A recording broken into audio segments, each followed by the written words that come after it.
Noon hour. So welcome, folks, to our NIA webinar called Out of Sight, Out of Mind, Why Canada Needs to Urgently Address the Older and Invisible Faces of the Opioid Crisis. My name is Dr. Samir Sinha, and I'll be moderating our session for today. So again, we welcome all of you who've joined us in our webinar overall.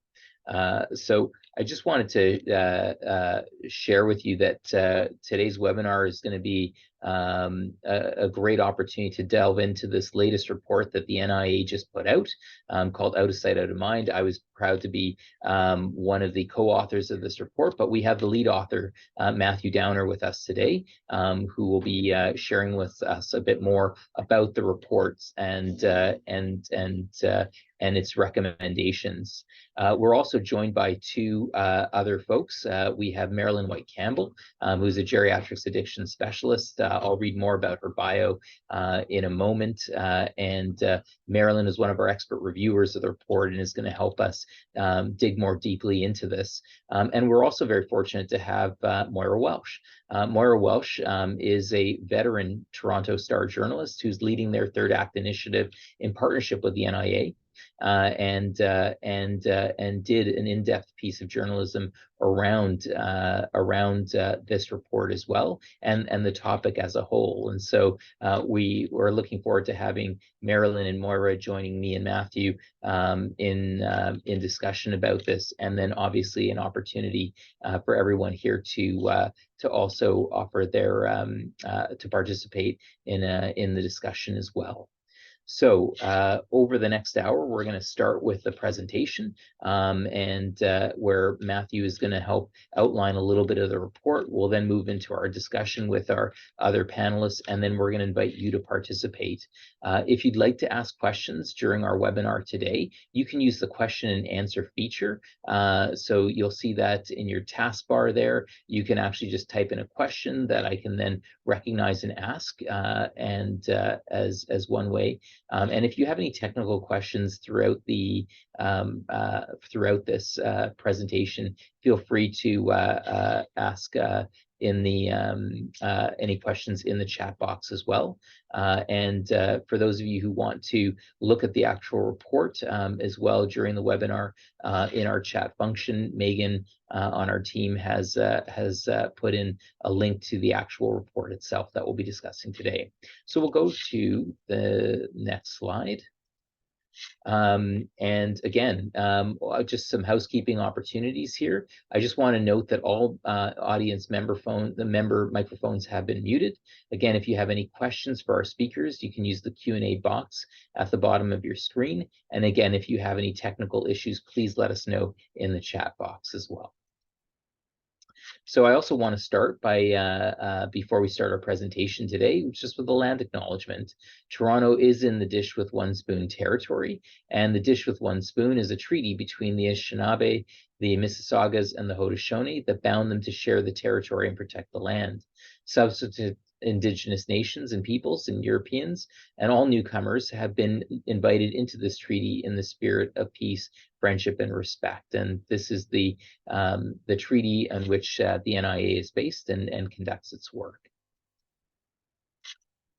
So in terms of our policy paper, it was called Addressing the Invisible Faces of Canada's Opioid Crisis.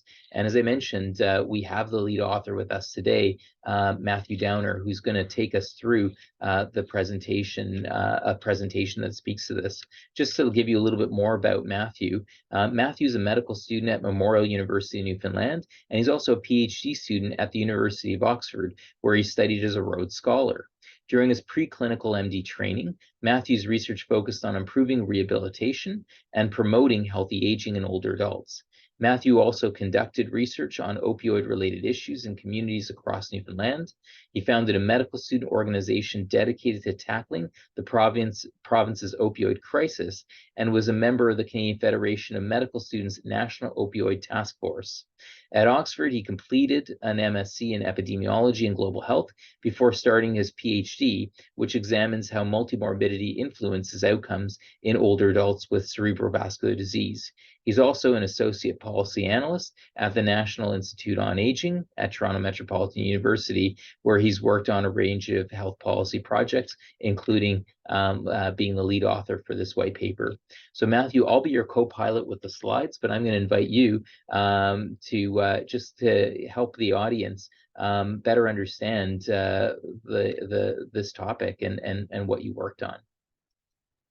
Hi, thank you very much for the very kind introduction, and thank you all for coming. What I'd like to do is start off a little bit by doing a very cursory overview of the report and try to hit a few of the main points that we tried to emphasize throughout and some of the findings from our analysis. And then, of course, if anyone has any questions later, I'd be more than happy to answer.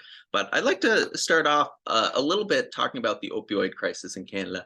And if we move to the next slide, as a lot of people are probably aware, opioid prescriptions have risen dramatically over the past 3 decades in Canada. So if we were to put a number to that, prescriptions in this country, specifically for opioids, have risen 3,000% over this time period, which is a really drastic number.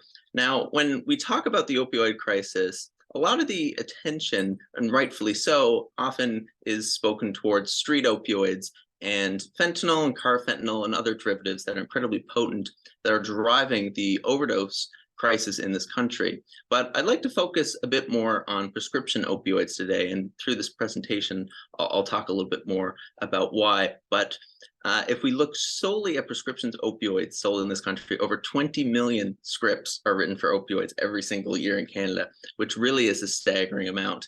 And if we move to the next slide, a lot of people are unaware, but we're currently about third in the world in terms of per capita opioid prescriptions.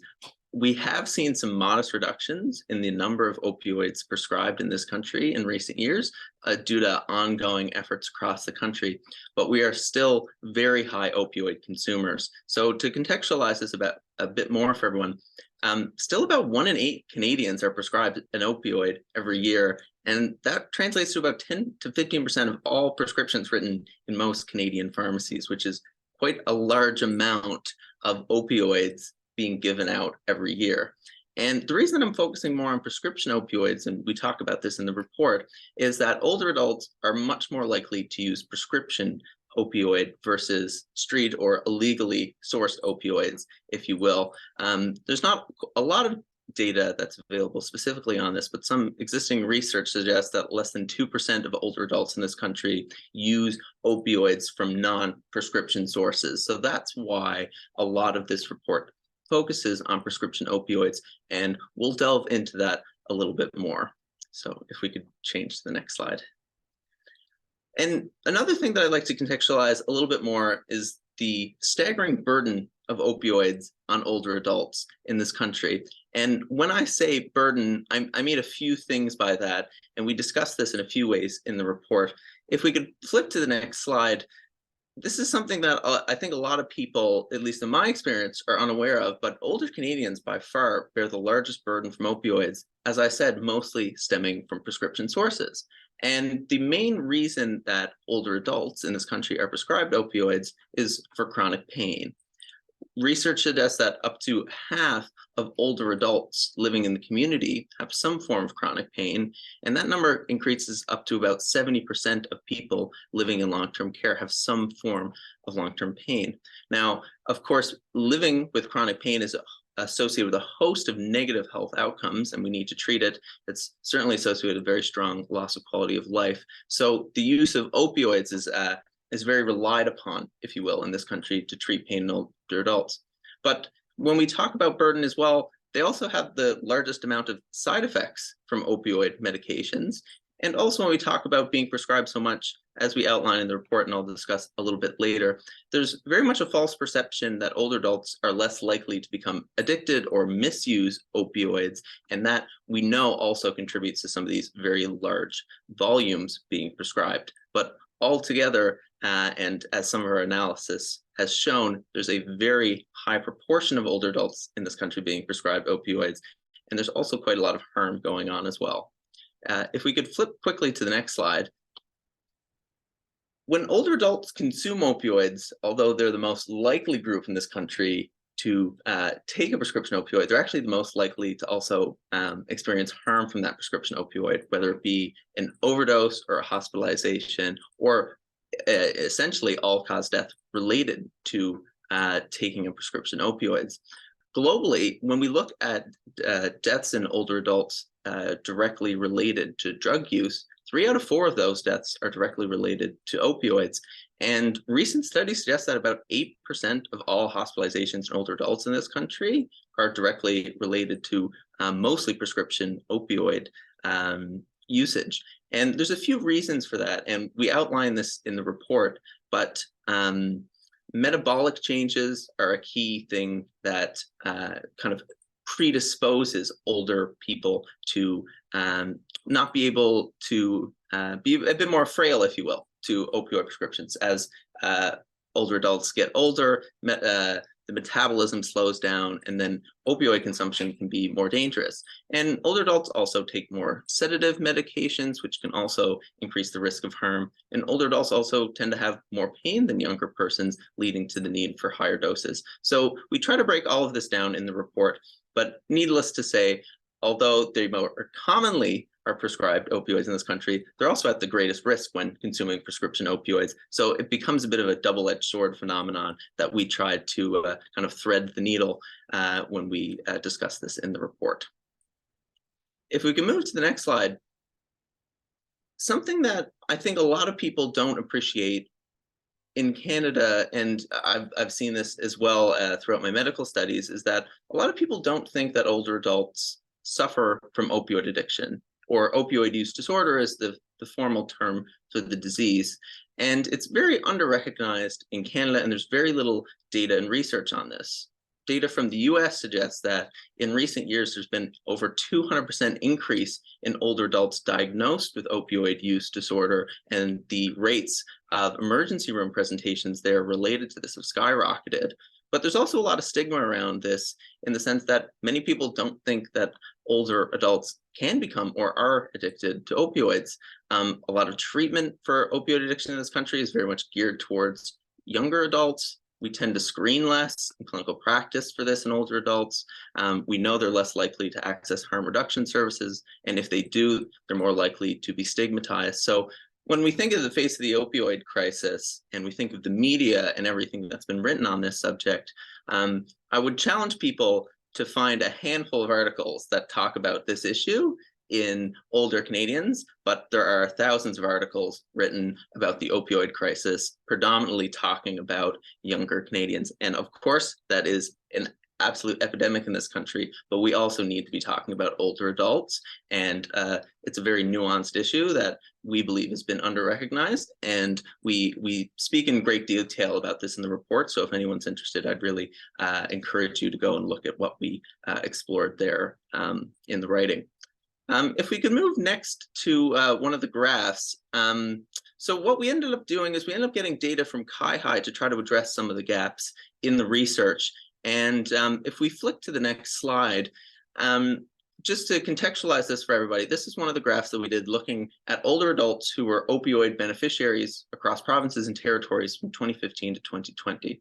And in this instance, what an opioid beneficiary means is essentially somebody who had an active opioid prescription in a given year. So if we look at the y-axis, that's the number of beneficiaries per 1,000 people who are over 65 in a given province or territory. On the x-axis, we have the province or territory where we had data available, and the colors represent the years, so going from 2015 to 2020. And as you can see, the first thing that I'll point out, there's a general decrease in the number of people who were opioid beneficiaries over this time frame, which is good news. As we spoke about, were the staggering volumes of opioids in older adults we likely need to cut back on. So that's the first thing that I'd like to mention. But despite of that, still seeing very high rates of opioid prescriptions in older adults. Some provinces, especially towards the earlier timeframes that we're looking at, very common to have 1 in 5 older adults have a prescription opioid in a given year, which is quite a lot. You'll also notice that there's some variations between the provinces and territories here. We can't really dive into that based on the nature of this data. There could be differences in how the province or territories coded for opioids, as well as differences in the underlying populations, prescriber practices, a whole host of reasons. But the key takeaway here is that although we're seeing some reductions, still very high levels of prescription opioids in older adults across the country. If we look at the next slide, this is something else that I think a lot of people would find very interesting. And this shows opioid-related hospitalizations from adverse events from predominantly prescription opioids in older adults across provinces and territories from 2019 to 2020. So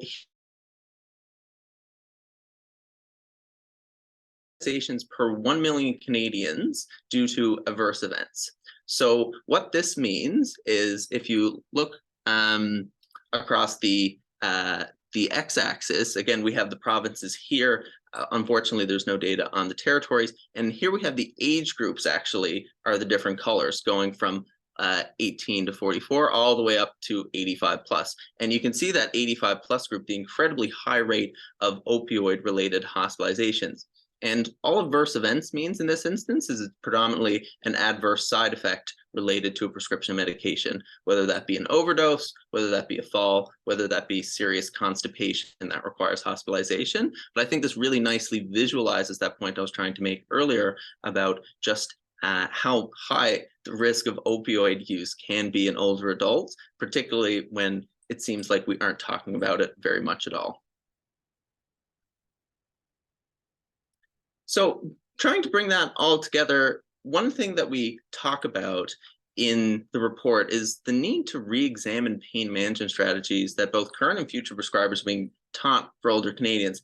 And as a current medical student myself, I'm still in the process of learning all of this. And the gold standard of what we're taught is from the WHO. It's called the pain ladder. Kind of start low at the bottom with a non-opioid and build up with stronger opioids only when you need, monitor closely, and adjust as needed, but always try to stay lower on that ladder because the higher you go, the higher at risk you are. But based on the data that I've shown and some of the research that we've done, it seems that an incredibly high proportion of older Canadians are living quite high up that ladder, and there's very limited access to other options for pain treatment outside of opioids.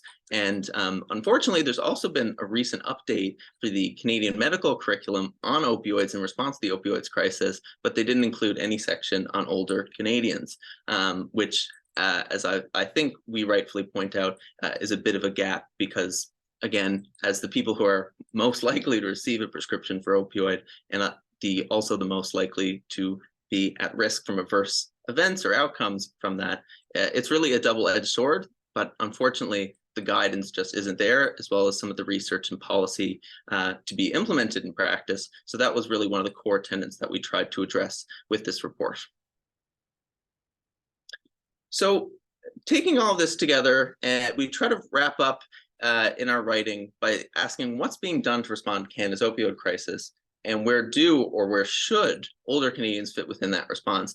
And I must say, for this report, we tried to scour as much as we could in terms of the available research in Canada, as well as existing reports across several disciplines, in addition to initiatives and legislation by provincial and federal governments. And the biggest takeaway that we found is there's a glaring lack of anything specifically dedicated to older adults. The only exception that I'll mention to that is that there was a new clinical guideline specifically on opioid use disorder in older Canadians by the Canadian Coalition for Seniors Mental Health. Now that's strictly a clinical-based guideline, which is excellent, and I'd recommend it for anyone who hasn't seen it. But outside that very specific clinical guideline, there's very little out there in terms of research, policy, and practice on this issue. So we really wanted this report to fill that gap. And that's really the rationale for out of sight, out of mind. If this is such a big issue, but nobody's talking about it, it really seemed that older adults have kind of been pushed to the side of this epidemic. And we think that whatever response happens, both at the provincial or federal level, any pan-Canadian response really needs to rightfully include older adults if we are going to try to tackle this true public health epidemic that we're facing. So with that said, we've come up with the following evidence-based policy recommendations that we hope can offer a first step in tackling some of these issues that I've spoken about. And this includes applying an aging-specific lens to opioid policies and practices, increasing the use of non-opioid therapies before climbing the opioid pain management ladder, and expanding access to multidisciplinary pain treatments, increasing awareness and understanding of opioid use disorder in older Canadians, creating guidelines on opioid use and pain management in Canadian long-term care settings, enhancing healthcare provider education and training around the use and effects of opioids in older Canadians, and finally, conducting more research and collecting more data on opioid use and harms in older Canadians. So with that, I'll try to wrap things up. I hope that was a helpful overview of the report and would certainly be happy to answer any questions, and thank you all for coming today.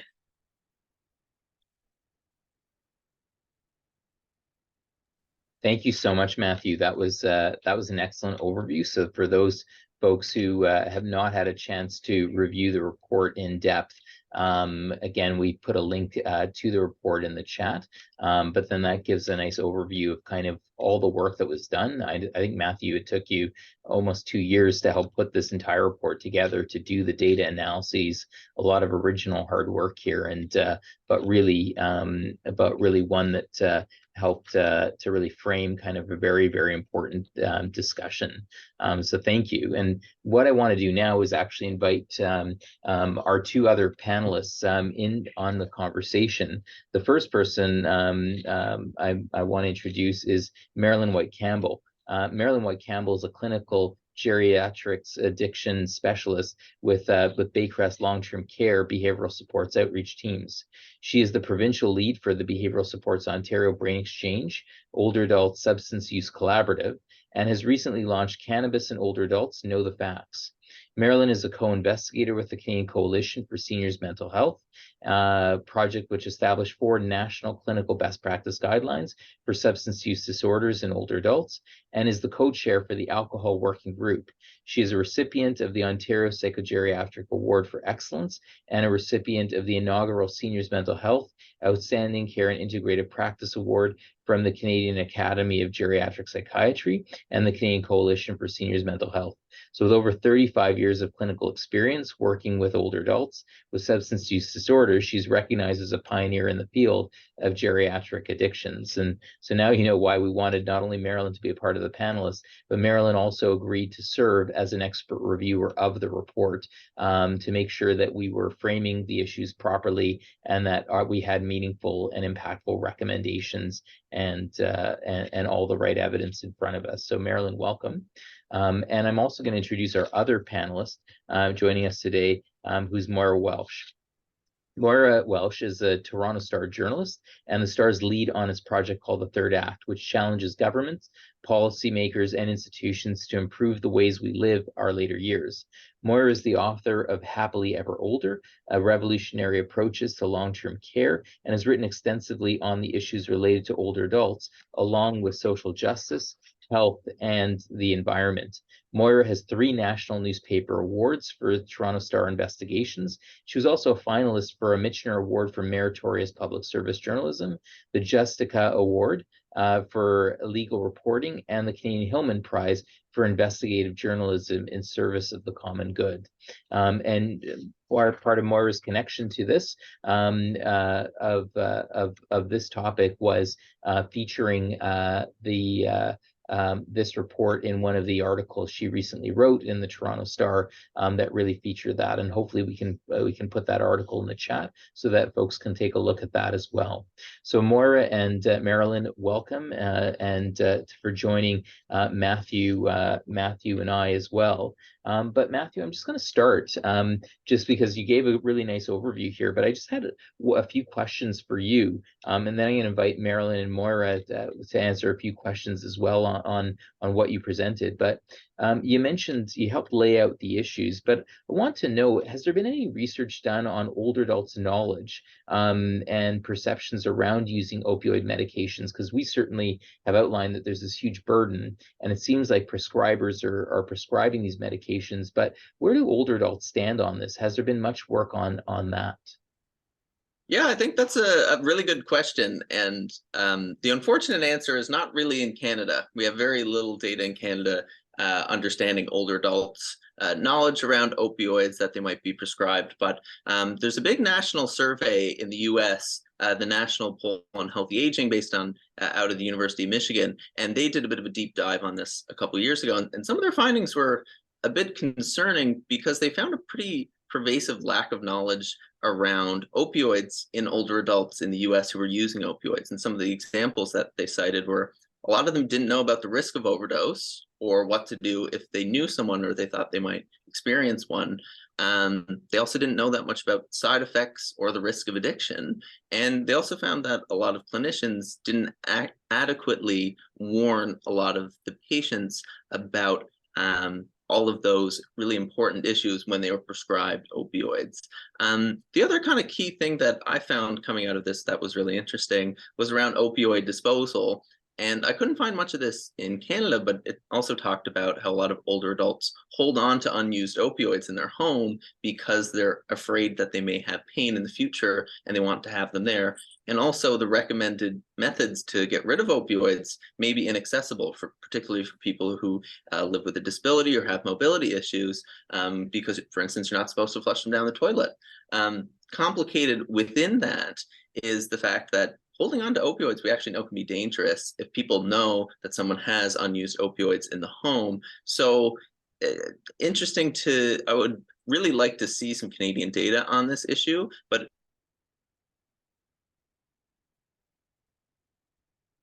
Oh, I know Matthew, I think, has a bit of a choppy connection there. We'll hopefully get him back momentarily. Matthew, you got caught up. You got cut off just for the last 30 seconds of what you were saying. Oh, sorry, everyone. All I was trying to wrap up there is saying that we need to do a bit better job educating older adults on their prescribed opioids, particularly with all the risk involved and the risk of addiction. And the American data suggests that, at least in that country, that's not being done well, and we really need Canadian data as well. Absolutely. I think one of the folks in the chat also talked about just really that importance of lived experience in addition, and how if we're not understanding these issues at play, it's hard for us to better resolve them as well. Matthew, one thing that you mentioned in the report, and it was about COVID-19, the pandemic, because we certainly heard, in the news media in particular, that there was a real uptick, or there was almost this dual, twindemic, if you will, between an uptick in opioid deaths, for example, but related to overdoses, for example, but also aligned with COVID-19. And has there been any, and so in light of the pandemic and how it impacted the Canadian opioid crisis, have any responses included older adults, or has there been any insights in terms of what happened for older adults during the pandemic as well related to this crisis? Yeah, that's a great point. And unfortunately, as was the case pre-COVID, the opioid crisis response during COVID, in my opinion, also didn't center older adults, which is challenging in terms of when we think of some of the existing data. One of the things that often drives older adults, or in terms of rates of opioid use disorder, for instance, is isolation and loneliness. And we knew that the rates during COVID-19, particularly in lockdown in older adults, was higher than ever before. Unfortunately, not many people have looked into this issue, and a lot of the opioid crisis responses during COVID, again, didn't include a lens that looked at older adults. So hopefully that's something that will come to light in the future, but I think it's another example of how older adults have been left out of the conversation on this end. Yeah, thank you. And then finally, I just want to ask you about opioid use in long-term care settings. One of your recommendations focused on what we can do in our long-term care settings, and I know Moira has written a lot about long-term care, and Marilyn has a whole focus in this. So do you want to enlighten us, and then I'm going to pull Marilyn and Moira in to get some more of their perspectives. But what about opioid use in long-term care settings? What can you say about that? Yeah, I think that's another section that we had in the report that I found really interesting to research. It seems that up to about a fifth of Canadians living in long-term care are on a long-term opioid, so certainly very common. And that has to do, as I mentioned earlier, a higher prevalence of pain. But what I found, very little research and policy guidance on this in Canada as well. There was a little bit in the US, that I found and dug into a bit, but not very much in this country.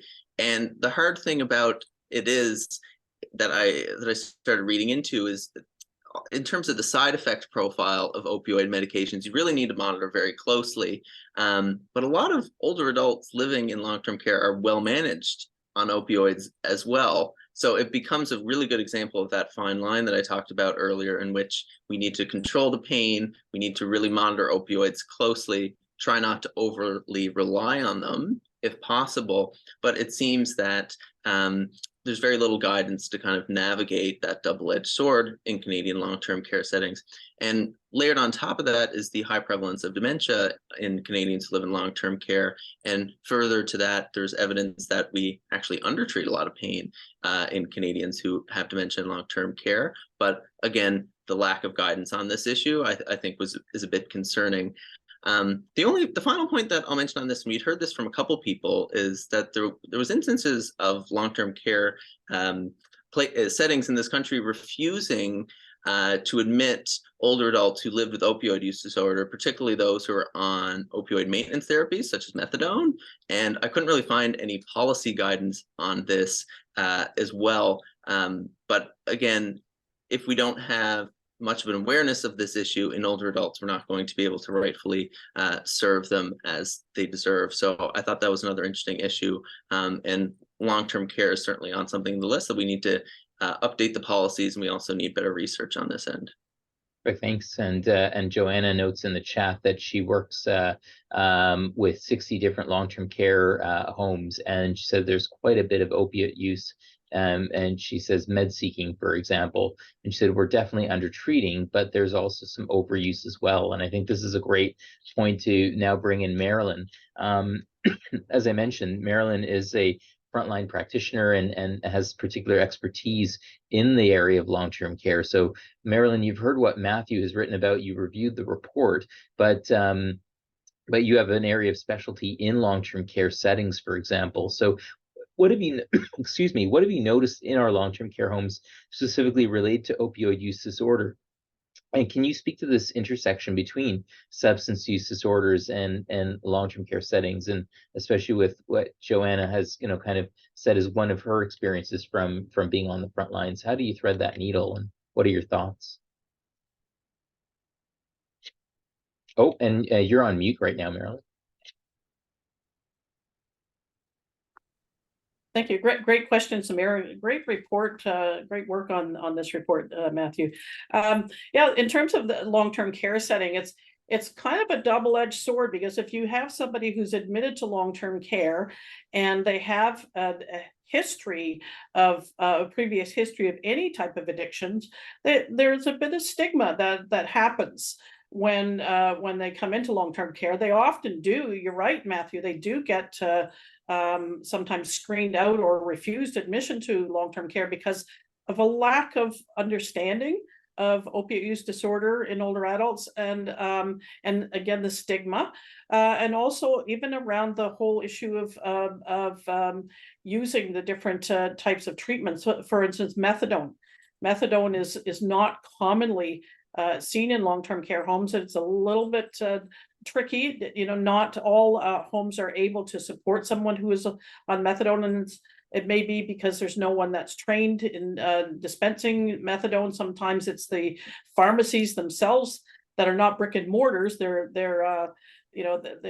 don't actually dispense it because of the regulations for the pharmacists to be able to carry the methadone in their pharmacies, and again with the older adult that comes into long-term care that has a substance use disorder, oftentimes the treatment is more just better management of opiate use disorder by with medications, and it's difficult to tell, because oftentimes an older adult that has been using opiates for a long time, their pain threshold is quite a bit different, and their sensitivity to it's a very subjective experience, and their pain threshold is a lot different, and we have to be careful to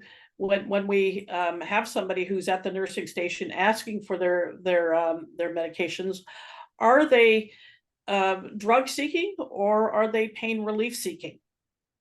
Again, because in the long-term care setting, the medications are administered by staff. And if somebody's asking you 20 minutes early for their medication, it may be that that their pain is they're on the way up and they're looking for relief.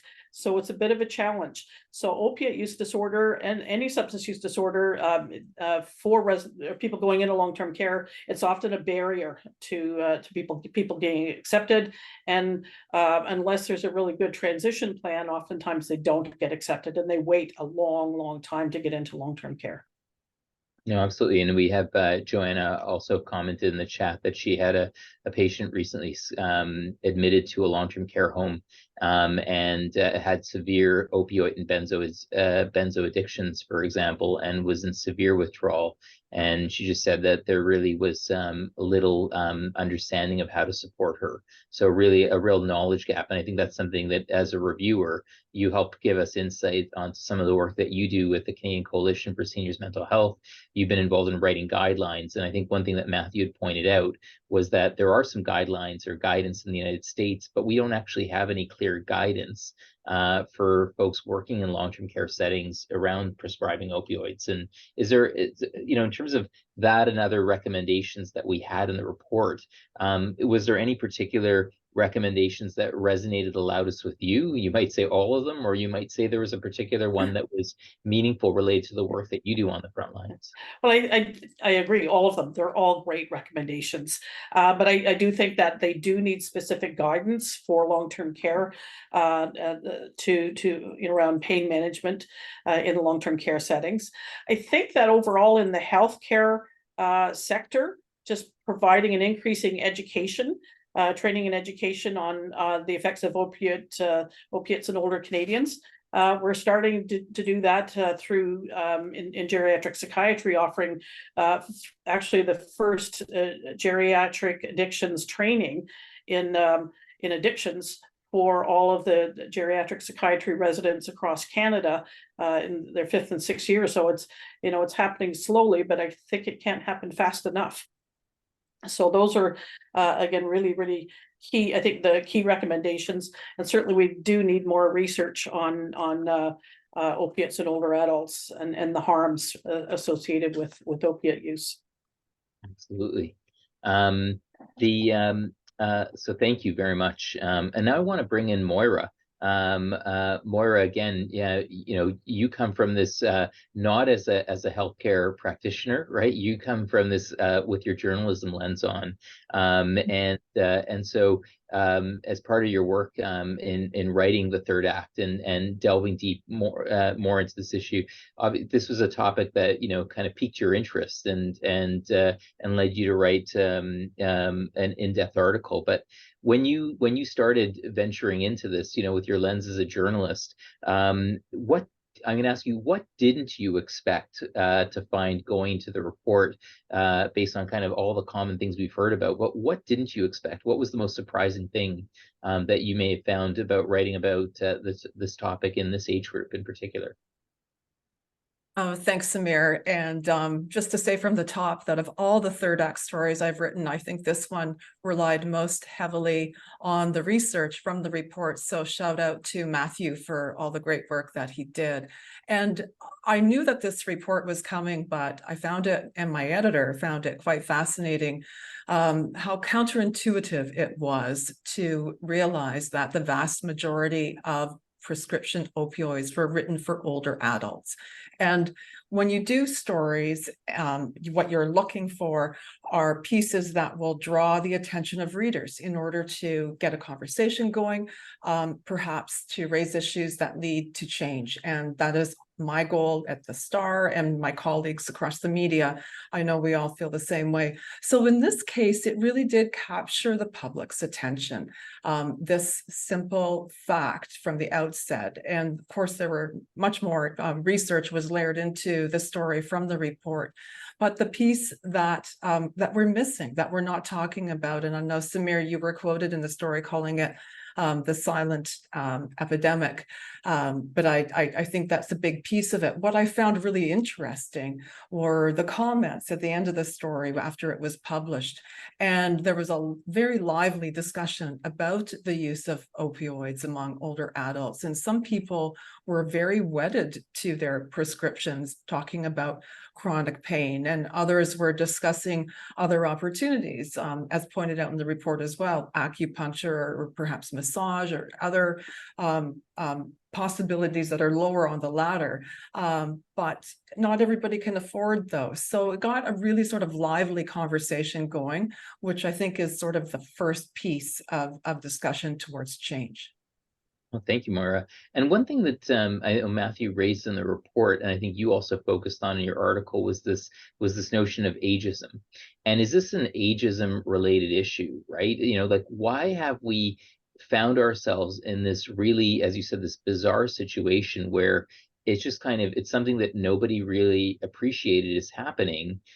We almost have this entire, the silent epidemic, as we said, you know, that really kind of exists amongst our older population, yet people just weren't aware of it.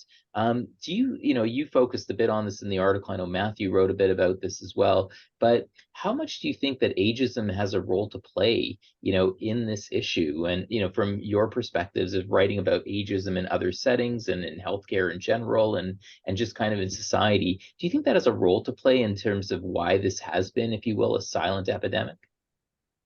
Absolutely. It just makes sense. I mean, I have not done independent research on that specifically, but if you look at overall ageism and the impacts of it on older adults from loneliness, isolation, and, you know, how that can lead to dementia and like diminished health and so on. I mean, we can go on and on about the impacts of ageism, but I think the fact that we're not talking about these issues, for instance, issues related to older women living in poverty and so on, there's so much that has gone unnoticed in society that it absolutely makes sense that this is part of it. But what's interesting now that we're talking about it is, obviously most people here know that Canada is moving towards a super age society in 2031. Many people will be over the age of 65. And so it's great now to start talking about these issues so that the younger people moving into their older years may be better prepared to deal with pain moving forward. Absolutely. And I think it's interesting how we nuance in that issue of ageism as well, like how it hampers our response, because this wasn't, you know, secret data. I think Matthew was able to take a look at this data from CIHI, put it together, and really tell a more comprehensive story. But none of this data was secretive, you know, and it wasn't new. It was always there in front of us. But it's interesting. I think, Matthew, you commented before about how there has been some changes to the, from when we look at the prescribing curriculum that's taught for, or requirements for medical students in general. Marilyn spoke about how there have been changes to the curriculum for those who are doing geriatric psychiatry training, which is just a handful of people out of 90,000 physicians in Canada. But I think, Matthew, you pointed out as well that the general curriculum for medical students has really neglected an opportunity when it was recently enhanced to focus on older adults, especially when this is where the bulk of the issues are living as well. So we now have an opportunity to take questions as well, and so we have a number of questions that have come up in the chat. So I'm just going to work through some of those, but I invite people to add on some additional questions that they'd like to pose to any of our panelists, and for our last 20 minutes or so. So Monique, for example, asked, her biggest question is, and Marilyn, I'm going to direct this to you. She says her biggest question is how to address her, what she calls GEM patients family. She says family physicians are on. She says her biggest question is how to address her patients that are on high doses of opioids and are clearly not functioning at their best and are having issues with medication in terms of too much on board. I think she's talking about certainly just kind of how to support patients who might be on quite a bit of opioids, but still not having pain adequately addressed. When we see challenges like this, what are the first steps that you suggest to a practitioner like Monique? Well, one of the things that we want to do is to determine is the person, again, is it a pain management issue? Is it an addiction? And I think that one of the, when there's people do become addicted to them, not intentionally, they've been prescribed and the doses keep getting higher and higher. And then they do end up in a situation where they become addicted. And there are, throughout the province of Ontario, there are many, I think probably 56 or 63, I can't remember. I mean, the numbers keep changing all the time, but rapid access addiction medicine services, and they can support people with opiate use disorder and help to manage the addiction piece. So that's one really good resource, and you can find the addresses of all the RAM clinics in the province through the Meta-Phi website. And then the other is making recommendations to different pain clinics. I mean, one of the recommendations is to have different approaches, and those pain clinics, they're hard to access. It takes a long time to get in, and it's and some of the other therapies that can be helpful are not really accessible. So they're kind of a unicorn kind of a thing. I see your unicorn in the background in your office there, Samir. But so the different approaches to non-pharmacological approaches are not as accessible. But they shouldn't be ruled out. And I think, again, having the conversation on with someone around how the medication is helping. And I always ask the question of the person, and is the medication doing more to you than for you?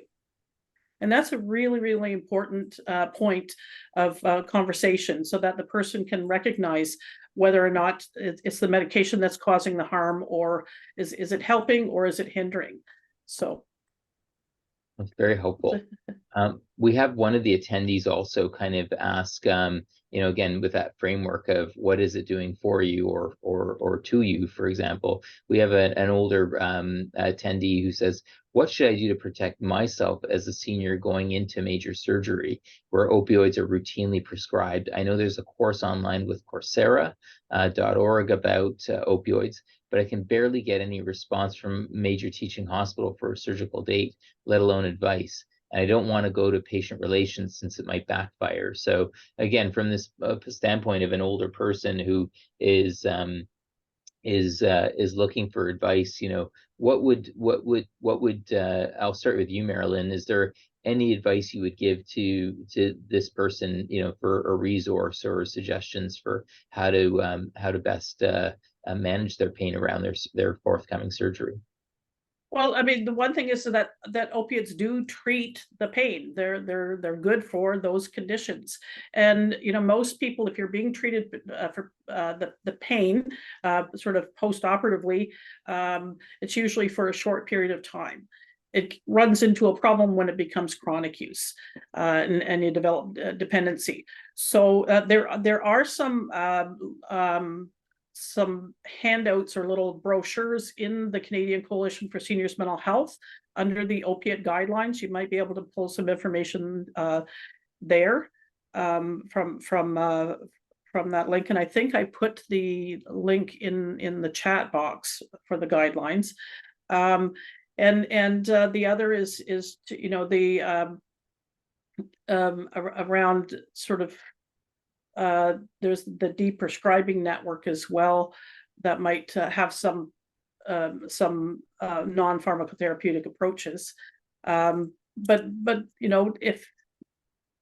if you need the medication to help with post-operative pain, you may only need it for a short period of time. So not necessarily. It may be helpful. But again, and doctors are very cautious now in prescribing, and so they don't want to prescribe long term. So it may be in the first few days or weeks after the surgery, it may be a helpful tool, but it's not something to take long term.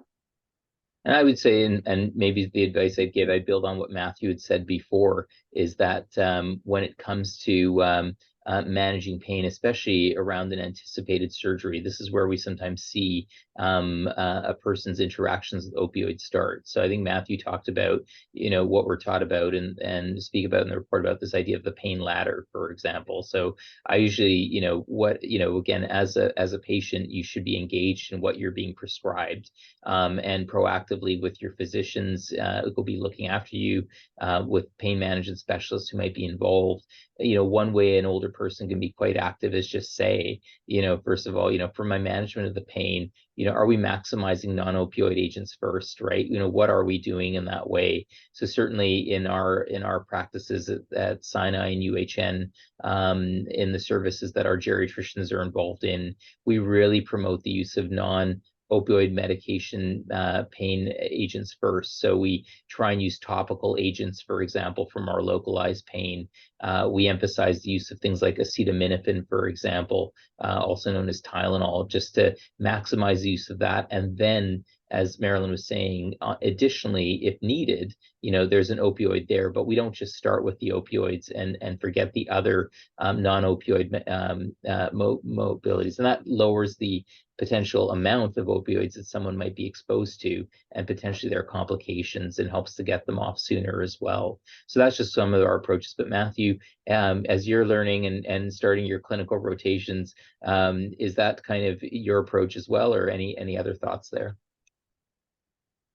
Yeah, no, I think that's exactly right. And as you say, there's different indications, and I certainly don't want through this report for the takeaway to be you should never take opioids. They're never needed. Certainly, they're very powerful pain medications that there are indications for, but just particularly with older adults, as indicated, only take them if you need them. Take the lowest dose that you need. And if it's a more chronic issue, as you say, let's start with the lower pain formulations, the non-opioid therapies, and moving kind of up that ladder. But one thing through our research that I found interesting was how Canada can really expand the bottom part of the ladder, if you will, and how there's some gaps there that really we haven't addressed that well as a country. There's some reports suggesting that we're not using topical therapies very well, that there's some topical analgesics available in the US and elsewhere that aren't available in Canada that could help. And of course, we're also taught that the gold standard for pain management are multidisciplinary pain clinics, but certainly the access to those in this country, at least in my corner here in Newfoundland and Labrador, very challenging. And from what I hear from colleagues across the country, it's also very hard to get into these multidisciplinary pain clinics. Wait times of often several years or more. And we talk as well in the report how less than 10% of Canadian multidisciplinary pain clinics, their patient roster is less than 10% older adults, because it's already so much focusing on younger adults living with chronic pain. But to me, that's backwards, considering the prevalence of opioid use and chronic pain is more in older adults. So I think in terms of the day-to-day, if you can start low and move up, but I think in terms of policy and practice moving forward, we really need to do a better job expanding access to the non-opioid lower rungs before we have people moving up as slowly as possible, ideally.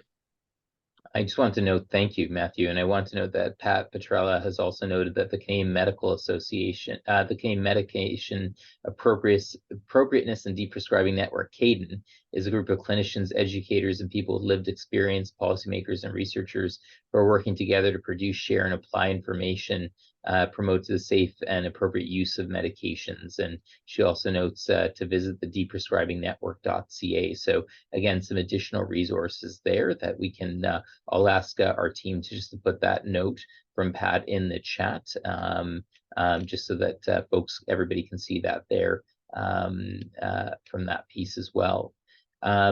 So a few other questions that we have here, lots of good questions coming in. One of the questions, there's some questions around data here, and they said, Matthew, were you able to find any literature on what harm reduction practices can be used to support older adults who use opioid drugs? And I guess, Marilyn, to your thoughts as well. Any thoughts on harm reduction specific to older adults? Because in another question related to Catherine's question, Diana says that she knew that in the past that they said the chance for addiction used to be less than 1% for people taking opioids for acute pain. Do we have any updated percentages? So a few different questions around kind of around, you know, what are harm reduction practices and what is the chance of addiction as well? I can start on that a little bit in terms of what we talked in the report about harm reduction. And one thing that I found interesting, I think it's another example in which we don't have much Canadian data on older adults accessing harm reduction services, particularly those living with opioid use disorder. But the limited data that does exist, particularly in other jurisdictions, suggests that older adults are a lot more likely to experience stigma if they try to access a range of addiction services, and are less likely to seek access for harm reduction services such as safe consumption sites or clean needle drives or anything of that nature as well. So I think it starts, it really needs to start increasing awareness and also removing some of the barriers. And my head also goes to the recent NIA report in terms of talking about healthy aging. And when we think back to the ageism piece, we talked about how older adults talking about one of the most prevalent places that they experienced ageism was in the healthcare field. And I think that's something we all need to reckon with. And I think a really key example of that is older adults living with opioid use disorder, how many barriers there are for that. And I'm sorry I don't have better, any better data to share in terms of how many and some of the issues, particularly in Canada, but I think it just goes to show we really need to pay more attention and get more data on this issue as well. Absolutely. Marilyn, any thoughts there? Well, I agree that that older adults, if they have an addiction, it is, there is a stigma at in terms of accessing services, and it's very much hidden. There's not a sort of expectation that older adults are out using, injecting, and snorting and so on. But accessing harm reduction services, even accessing RAM clinics or any treatment services, it's challenging. People are at home with and oftentimes disabled with their pain and accessing their opiates sometimes illegally because the family doctor has retired and they no longer have access to it, so they have to resort to other sources.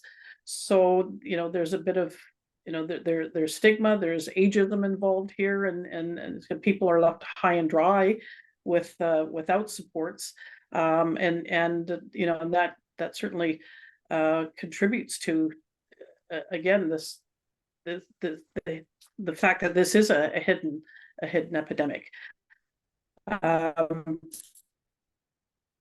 Perfect. And in terms of harm reduction, Go ahead, Marilyn.